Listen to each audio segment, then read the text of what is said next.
नमस्कार, 5 बजे की खबरों में बहुत स्वागत है आपका। मैं हूं आपके साथ विपिन चौबे और मेरे साथ इस बुलेटिन में मेरे सहयोगी गौरव अग्रवाल भी होंगे मौजूद। लेकिन सवाल सबसे बड़ा इस जंग के मैदान में यह है कि सीजफायर क्या एक छल था और क्या अमेरिका और ईरान के बीच जो जंग चल रही है वो एटमी की तरफ, एटमी सर्वनाश की ओर ये जंग बढ़ती हुई नजर आ रही है। करेंगे इसी बात को डिकोड और जानेंगे कि युद्ध के मैदान में क्या कुछ चल रहा है। अमेरिका क्या इस्लामाबाद जाएगा एक बार फिर से बातचीत करने के लिए, और सीजफायर क्या अब एक छलावा साबित हो रहा है। लेकिन बुलेटिन की शुरुआत करने जा रहे हैं एक बड़ी खबर के साथ। बिल्कुल, देखिए बहुत कुछ है इस बुलेटिन में, लेकिन शुरुआत करेंगे सीज फायर की खबरों से। सीज फायर के बीच ईरान से एक पर्दाफाश सामने आया है।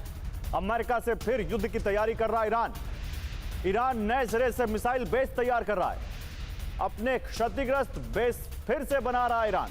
अमेरिका हमलों में अंडरग्राउंड बेस तबाह हो गए थे अमेरिका के हमलों में, लेकिन ईरान अब उनको फिर से तैयार कर रहा है ताकि आगे युद्ध हो तो अमेरिका का सामना किया जा सके और उस पर इन मिसाइल बेस से अटैक किया जा सके।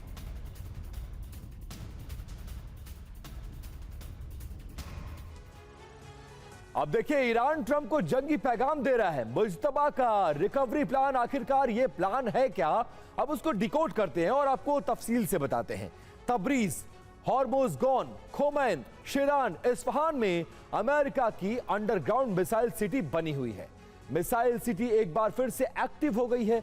बुलडोजर से टनल की सफाई का काम भी शुरू कर दिया गया है।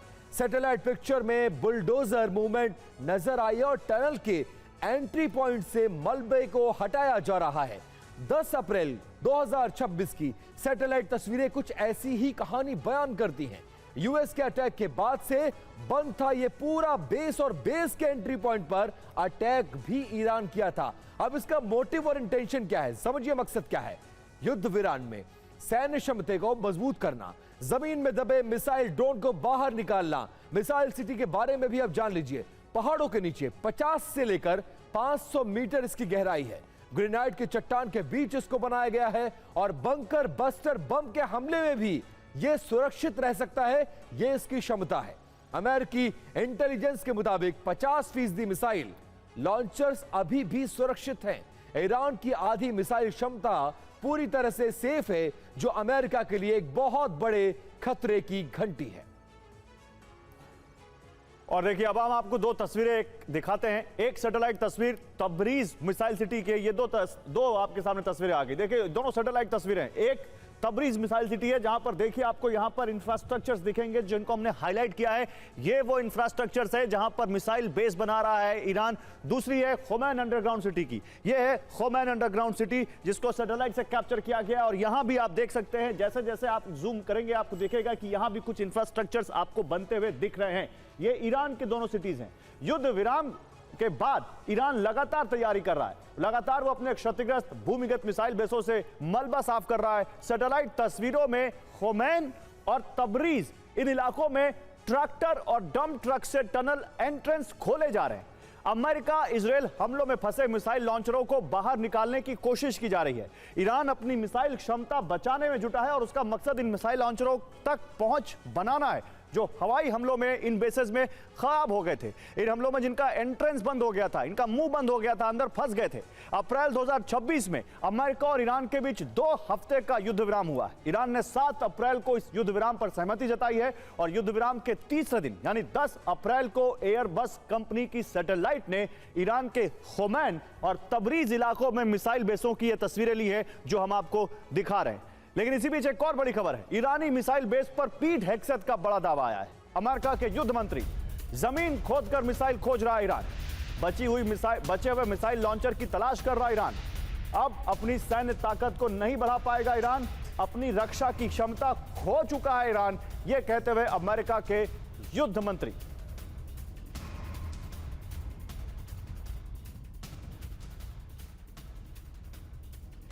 और पीठ से हेक्सेत ने ईरान को अब खुली धमकी दी है। ईरान डील करे वरना हमले के लिए तैयार रहे, इस तरह की धमकी। ईरान के पास सही फैसला लेने का यह वक्त है। यूएस आर्मी किसी भी वक्त कार्रवाई के लिए तैयार है।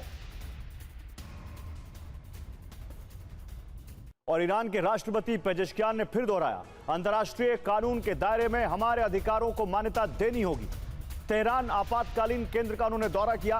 दौरे के बीच पेजेश्कियान ने सवाल किया, किस कानून के तहत हमारे देश पर हमला हुआ। पेजेश्कियान लगातार ये बात दोहरा रहे हैं कि भाई हमारे अधिकारों को मान्यता क्यों नहीं दी जा रही अंतर्राष्ट्रीय कानूनों के तहत, और हम पे किस कानून के तहत अमेरिका और इजराइल ने अटैक किया। और नाकेबंदी को लेकर ईरान और अमेरिका एक बार फिर से आमने सामने नजर आ रहे हैं। IRGC कमांडर अली अब्दुल्लाही ने अमेरिका को इस बार धमकी दी है, नाकाबंदी नहीं हटाया अमेरिका तो हम करारा जवाब देंगे। ईरान एक बार फिर से गरजता नजर आया है, फारस और ओमान की खाड़ी से व्यापार को ठप करके दम लेंगे। नाकेबंदी को अब्दुल्लाही ने बताया है सीज फायर का उल्लंघन। तो ईरान का ऑपरेशन 1000 कभी भी आरंभ हो सकता है, क्योंकि वार्ता के दौरान भी ईरान युद्ध की तैयारी में जुटा है। इसके लिए अपनी मिसाइल सिटी और टनल नेटवर्क को वो दुरुस्त कर रहा है, क्योंकि अगर वार्ता विफल हुई तो ईरान फिर से हमला शुरू कर देगा। एक रिपोर्ट के मुताबिक ईरान के पास 1000 से ज्यादा मिसाइलें।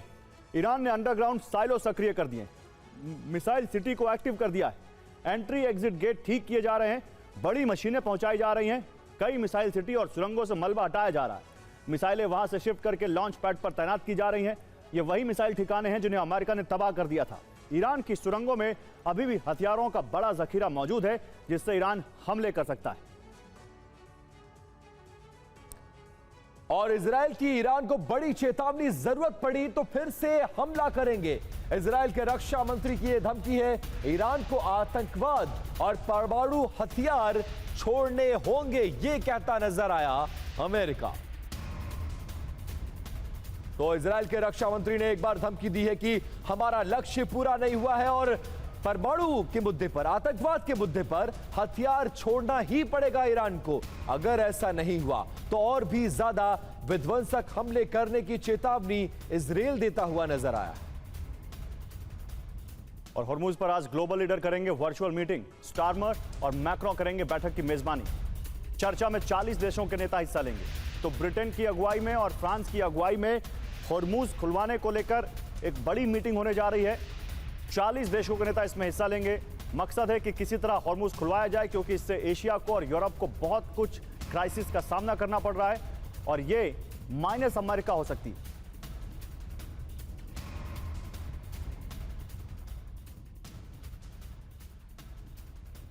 और ईरान का दावा कि हॉर्मुज में नाकेबंदी से सप्लाई पूरी तरह से प्रभावित नहीं है।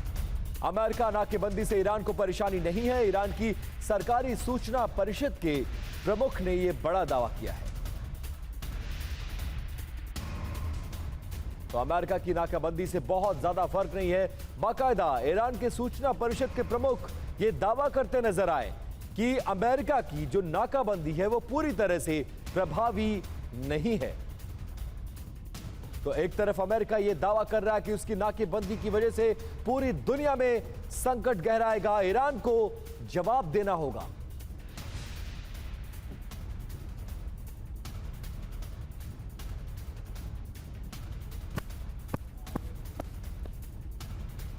तो आप सब समझ सकते हैं नाकेबंदी को लेकर किस तरह से दोनों तरफ से अलग अलग दावे किए जा रहे हैं।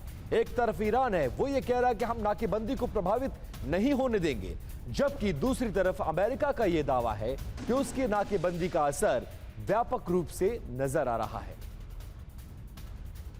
और अमेरिका की एंट्री रोकने के लिए ईरान ने खुफिया ठिकाने तैयार किए, जिसमें पहला है अबू मूसा द्वीप, जहां अंडरग्राउंड मिसाइल साइलो एक्टिव है। इसके अलावा तुम द्वीप पर रडार सिस्टम की तैनाती की गई है। लद्दाख द्वीप पर एंटीशिप मिसाइलें लगाई गई हैं। उसके पास ही केश द्वीप में मिसाइल सिटी बनाई गई। और ईरान के सबसे अहम पोर्ट बंदर अब्बास की सुरंगों में सी ड्रोन की बड़ी खेप हमले को तैयार है।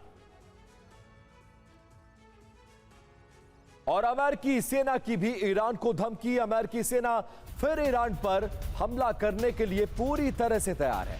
अमेरिकी जनरल डेन कैन ने यह चेतावनी जारी की है, ईरान की मदद करने वालों पर भी अमेरिका हमला करेगा। ये बात कहते नजर आए, ईरान की तरफ जा रहे जहाजों पर हम अब कार्रवाई करेंगे।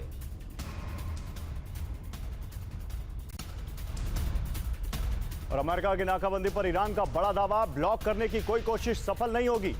भड़काऊ कदम सीज फायर तोड़ सकते हैं, जरूरत पड़ने पर जवाब देंगे, यह कहा ईरान ने।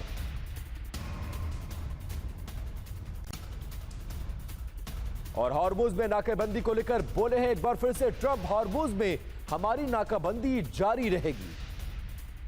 ईरान का सब कुछ खत्म हो गया है।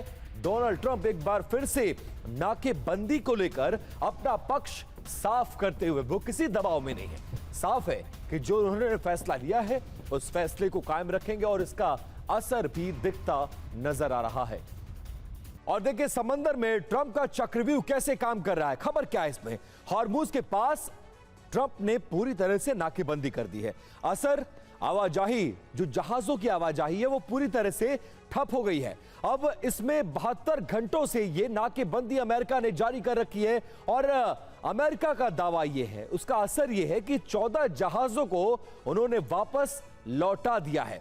अब आगे की खबर क्या है, अब ईरानी शिप की इसके जरिए निगरानी की जा रही है और समुद्री रास्ते से पूरी की पूरी सप्लाई को रोकने का अमेरिका की तरफ से दावा किया जा रहा है।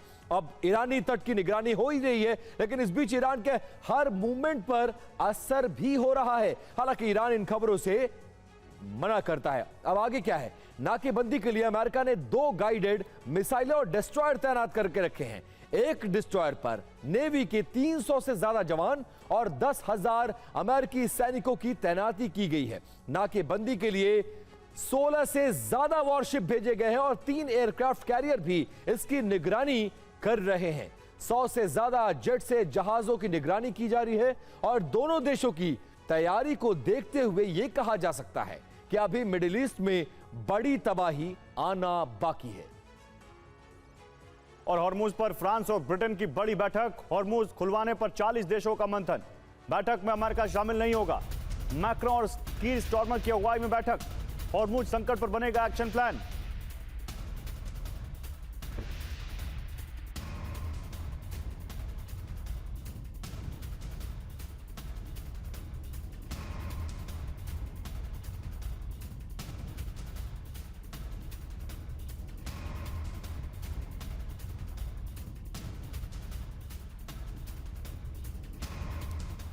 और अमेरिकी राष्ट्रपति ट्रंप ने बड़ा दावा किया है, ईरान हमसे समझौता करना चाहता है। ट्रंप यह कह रहे हैं ईरान एटमी हथियार नहीं रखने पर अब सहमत हो गया है, लेकिन डोनाल्ड ट्रंप की बातों पर कितना भरोसा किया जाए यह भी एक बड़ा सवाल है। हालांकि ईरान की तरफ से इसको लेकर कोई कंफर्मेशन या ट्रंप की बात का कोई समर्थन नहीं किया गया है।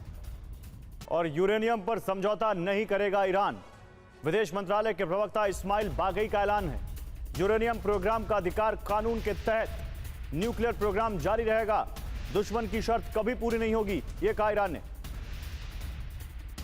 तो न्यूक्लियर प्रोग्राम को लेकर ईरान के विदेश मंत्रालय के प्रवक्ता ने कहा है कि यूरेनियम का अधिकार कानून के तहत है हमें, और न्यूक्लियर प्रोग्राम जारी रहेगा, दुश्मन को कभी हम उसकी ख्वाहिश पूरी नहीं करने देंगे, दुश्मन की शर्त कभी पूरी नहीं होगी। अब देखिए ट्रंप जो है वो हॉर्मुज के भंवर में ऐसा लग रहा है कि फंसते हुए नजर आ रहे हैं। जब जब ट्रंप यूरेनियम को लेकर कोई भी बयान देते हैं तो ईरान तुरंत उस बयान का खंडन कर देता है। ट्रंप की शर्तें क्या है ये समझिए। ट्रंप की शर्त यह है कि यूरेनियम प्रोग्राम है पूरी तरह से बंद हो, जिसे ईरान पूरी तरह से नामंजूर कर चुका है। ट्रंप की दूसरी शर्त, मौजूदा यूरेनियम स्टॉक को हटाना पड़ेगा। ट्रंप की यह भी शर्त है कि यूरेनियम साइट्स को नष्ट करो, लेकिन ईरान लगातार इस बात को कह रहा है कि किसी भी तरह से न्यूक्लियर प्रोग्राम हमारा ऑन रहेगा, चालू रहेगा, उसको हम बंद नहीं करेंगे। ट्रंप की शर्त यह है कि 20 साल यूरेनियम संवर्धन रोकना पड़ेगा, लेकिन इस शर्त को भी ईरान ने सिरे से खारिज कर दिया है। ईरान की न्यूक्लियर जिद है कि यूरेनियम इशू नॉन नेगोशिएबल है, जबकि कानून के तहत यूरेनियम संवर्धन, एनपीटी के तहत यूरेनियम संवर्धन और एनर्जी के लिए यूरेनियम संवर्धन, परमाणु बम बनाने का उसका कोई इरादा नहीं है। यह बात उसने क्लियर किया है। यूरेनियम संवर्धन संप्रभुता का मुद्दा है और अब इस पूरे मामले में बड़ी बात निकलकर यह सामने आ रही है कि न्यूक्लियर प्रोग्राम बंद नहीं हुआ तो एक बार फिर से इस युद्ध का भड़कना तय माना जा रहा है। और जर्मनी के वित्त मंत्री ने चेतावनी दी है, ईरान युद्ध से रूस को फायदा होगा। जर्मनी के वित्त मंत्री लार्स क्लिंगबील का यह बयान है। ईरान युद्ध किसी के हित में नहीं है, हां रूस के हित में है और रूस को इसका फायदा होगा, ये जर्मनी के वित्त मंत्री ने कहा, और कमोबेश उनकी बात में दम दिखता भी है, क्योंकि जब से हॉर्मुज स्ट्रेट ऑफ हॉर्मुज बंद हुआ है तब से रूस का तेल सप्लाई का जो बिजनेस है वो बहुत बड़ा है। इनफैक्ट इंडिया को ही मार्च में जो सप्लाई की है रूस ने, वो पिछले साल के मुकाबले या पिछले महीनों के मुकाबले कहीं ज्यादा है। अब देखिए, मोसाद ने जारी की है ईरान की ताजा तस्वीरें। हालात क्या हैं? सीज फायर के दौरान ईरान में पुनर्निर्माण तेजी से हो रहा है, मोसाद ये कह रहा है, और इसकी सैटेलाइट इमेज भी आपके सामने। महीनों नहीं, कुछ हफ्तों में यह पुनर्निर्माण पूरा कर लिया है, और 10 अप्रैल की सैटेलाइट तस्वीरों को आप उसका हवाला देता नजर आया। ईरान ने खोमीन के पास मिसाइल अड्डे से मलबे को हटाना शुरू कर दिया है। एयर स्ट्राइक के बावजूद पहाड़ों के अंदर इंफ्रास्ट्रक्चर पूरी तरह से अभी भी सुरक्षित है, यह दावा ईरान की तरफ से किया जा रहा है। और अमेरिका के युद्ध मंत्री पीट हेग्सेथ ने ईरान को खुली धमकी दी है, ईरान डील करे वरना हमले के लिए तैयार रहे। ईरान के पास सही फैसला लेने का वक्त है, यूएस आर्मी किसी भी कार्रवाई के लिए तैयार है, यह कहा है पीट हेग्सेथ ने। और सवाल यह है कि बातचीत और धमकी और जंग साथ साथ, ऐसा हम नहीं कह रहे हैं, और क्यों कह रहे हैं जरा वो जानिए। क्योंकि अमेरिका ईरान को लगातार धमकियां दे रहा है। डोनाल्ड ट्रंप ने कहा है कि एटमी हथियार नहीं रहने देंगे। पीट हेग्सेथ ने कहा है कि यूएस आर्मी किसी भी कार्रवाई के लिए तैयार रहे, जबकि ब्रैड कूपर ने कहा है कि हमारी सेनाएं फिर से तैयारी कर रही हैं। दूसरी तरफ वार्ता की तैयारी की जा रही है। पाकिस्तान के फील्ड मार्शल ने तेहरान का दौरा किया, अमेरिका के साथ समझौते को लेकर बातचीत जारी है। दूसरे दौर की वार्ता पर मंथन भी चल रहा है। और देखिए, यूएस की जंगी तैयारी भी अब समझ लेते हैं। मिडिल ईस्ट में तैनाती बढ़ा रहा है अमेरिका, और 10,000 से ज्यादा अतिरिक्त सेनाओं की तैनाती कर रहा है। यूएसएस जॉर्ज बुश से भी सेना भेज रहा है अमेरिका, और यूएसएस जॉर्ज बुश पर 6,000 से ज्यादा सैनिक सवार है। करीब 4200 सैनिकों को महीने के आखिरी में भेजा जाएगा, जबकि 12 से ज्यादा यूएस वॉरशिप मिडिल ईस्ट की तरफ आगे बढ़ चुके हैं। और 100 फाइटर जेट्स अरब सागर से उड़ान भर रहे हैं। गाइडेड मिसाइल डिस्ट्रॉयर की भी तैनाती है। तो यहां पर ये इस वक्त अमेरिका की तैयारी एक बार फिर से दिख रही है। इस बीच वार्ता अगर विफल होती है तो अमेरिका फिर हमला करेगा और ईरान जवाब भी देगा। अमेरिका की तैयारी को लेकर फिलहाल कुछ सटीक अनुमान नहीं लगाया जा सकता। लेकिन देखिए, ईरान का जो फ्यूचर है उसका वॉर ब्लूप्रिंट जारी हो चुका है। क्या खास है ईरान की तैयारी में, इस रिपोर्ट के जरिए आपको दिखाने और समझाने की कोशिश करते हैं। सक्रिय हुआ प्रॉक्सी प्लान, पूरा अरब जलाएगा ईरान। एक तरफ मिसाइल हमलों की बौछार, दूसरी तरफ समंदर में नाकाबंदी, तो एक और सिरे पर यमन से ग्राउंड ऑपरेशन भी होगा। तो क्या हूती का ग्राउंड अटैक सऊदी अरब को घुटनों पर ला देगा? अरब विनाश का ब्लूप्रिंट, 3 मोर्चे, ईरान का ट्रैप, जिसमें ऑपरेशन 1 होगा मिसाइल प्रहार, यानी अरब देश और इजराइल पर भारी मिसाइलों से हमला होगा, और मिसाइल प्रहार होगा तेल रिफाइनरियों और अमेरिकी सैन्य अड्डों पर। दूसरा ऑपरेशन होगा समंदर में नाकाबंदी, यानी हॉर्मुज स्ट्रेट ईरान ने बंद कर दिया है, और अब लाल सागर में हूती बाब-अल मंदेब स्ट्रेट बंद करेगा, जिससे अरब देशों से तेल की सप्लाई पूरी तरह ठप हो जाएगी। और तीसरा ऑपरेशन होगा ग्राउंड अटैक, जिसमें हूती विद्रोही सऊदी अरब में घुसपैठ करके जमीनी हमले करेंगे। वहीं लेबनान, सीरिया, इराक में मौजूद ईरानी प्रॉक्सी, पीएमजी, कतैब हिजबुल्ला और अपने अपने मोर्चों पर जंग छेड़ेंगे।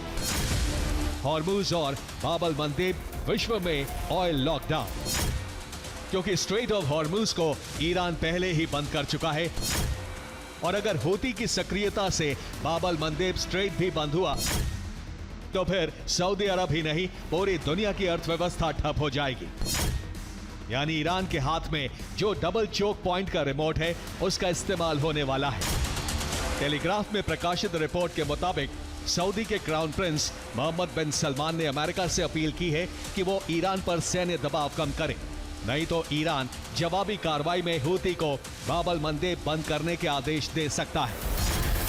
ये तैनाती यमन सीमा पर पाकिस्तान की 25वीं मैकेनाइज्ड डिवीजन की है, यानी उसी चार्जिंग बुल यूनिट को यमन के मोर्चे पर तैनात किया गया है जो रेगिस्तानी युद्ध के लिए कराची में तैनात रहती है। और इन्हें हूती के ग्राउंड ऑपरेशन और घुसपैठ को रोकने की जिम्मेदारी सौंपी गई है। यूएई की सरकारी मीडिया ने बताया है कि युद्ध शुरू होने के बाद यूएई और ईरान के बीच बातचीत हो चुकी है। ये बातचीत यूएई के उपराष्ट्रपति शेख मंसूर और ईरानी संसद के अध्यक्ष मोहम्मद बाकिर कालिबाफ के बीच हुई है, क्योंकि युद्ध शुरू होते ही ईरान ने अपना राजदूत यूएई से वापस बुला लिया था, जो सीधा संकेत था कि ईरान का प्रॉक्सी प्लान यूएई में एक्टिवेट हो रहा था। और नाकाबंदी के बीच ईरान में हलचल तेज हो गई है। चीन से तेहरान पहुंचे हैं 4 कार्गो विमान। लैंडिंग से पहले इन विमानों ने अपना ट्रांसपॉन्डर बंद कर दिया। चीन से हथियार और गोला बारूद की सप्लाई की जा रही है, ऐसा सूत्र बता रहे हैं। चीन ने ईरान को हथियार न भेजने का आश्वासन दिया था अमेरिका को, लेकिन अब 4 ये विमान जो पहुंचे हैं, लोग पूछ रहे हैं इन विमानों में क्या आया है। सूत्र बता रहे हैं कि इनसे गोला बारूद असलहा सब सप्लाई किया गया ईरान को चीन की तरफ से।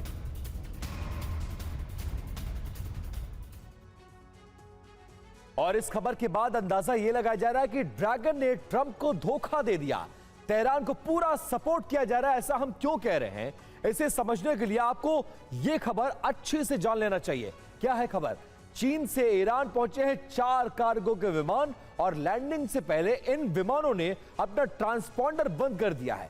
ईरानी एयर स्पेस में रडार से ये गायब हो गया और कार्गो के जरिए हथियारों की सप्लाई की जा रही है। और एक्सक्लूसिव जानकारी यह है कि सीज फायर के दौरान जंग की तैयारी की गई है और बड़ी मात्रा में हथियार जुटा रहा ईरान। रेयर अर्थ मिनरल्स की सप्लाई भी संभव है। मिसाइल के निर्माण के लिए रेयर अर्थ बहुत जरूरी है। जबकि देखिए ड्रैगन की जो स्लो एंट्री है उस पर सवाल ये उठ रहे हैं कि चीन ने हथियार भेजने से इनकार किया, लेकिन ऐसी क्या वजह थी कि उसने ईरान हथियार भेजे? और दूसरा ये कि हॉर्मुज पर नाकाबंदी को लेकर अमेरिका चीन में तकरार लगातार जारी है। और देखिए लेबनान में इजराइल के बीच युद्ध विराम लागू है। इजराइल लेबनान में 10 दिन का सीज फायर मिल गया है। एक दूसरा जंग का मैदान जहां पर अब बम गोला बारूद थमते नजर आ रहे हैं। ट्रंप ने इस सीज फायर के ऐलान का बाकायदा सोशल मीडिया पर इसको लेकर ट्वीट किया है। युद्ध विराम से पहले दोनों देशों ने हमले किए हैं। हालांकि ट्रंप ये कह रहे हैं कि इजराइल और ईरान के बाद अब लेबनान और इजराइल में भी 10 दिन का युद्ध विराम की घोषणा की जाती है। और लेबनान से बड़ी खबर है, लेबनान इजराइल में रात 2:30 बजे से सीज फायर लागू हो जाएगा। 34 साल बाद पहली बार सीधी बातचीत हुई है दोनों देशों में। अमेरिकी विदेश मंत्री रूबियो भी इस बातचीत में शामिल थे। ये देखिए बातचीत की वो तस्वीरें जब लेबनान और इजराइल ने आपस में बातचीत की।